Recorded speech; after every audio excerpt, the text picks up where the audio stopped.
Фатима Магушкова не привыкла жаловаться на жизнь. Она старается добиваться всего сама, несмотря на трудности, которые свалились на ее хрупкие плечи. В небольшом съемном доме семья Магушковых живет шестером. У одной из дочерей диабет. Все средства уходят на лечение и оплату жилья. В месяц чистых дел работники фонда поддержки предпринимательства решили навестить многодетную семью. В рамках флешмоба в месяц чистых дел мы проводим акцию и раздаем нуждающимся продукты и частично финансовую поддержку предоставляем. Отбираем самых нуждающихся, более 10 семей, и по всей республике проезды, проводим работу по всей республике. Именно добрыми делами славится человек. Делать добро всегда приятно. Добровольные пожертвования и небезразличие к ближнему – основа нашей религии. Помощь может быть разной, главное – желание помочь.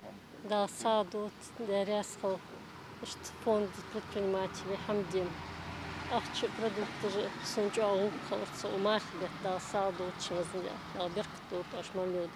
На одном адресе благотворители не останавливаются. Фонд уже оказал поддержку десяткам семьям. На очереди еще одна семья Магушковых. Марьям одна воспитывает 4 детей, но гости не застали хозяйку дома. Почти все время она проводит на работе. После смерти мужа все заботы свалились на нее. Узнав о ситуации семьи, работники фонда решили ее навестить.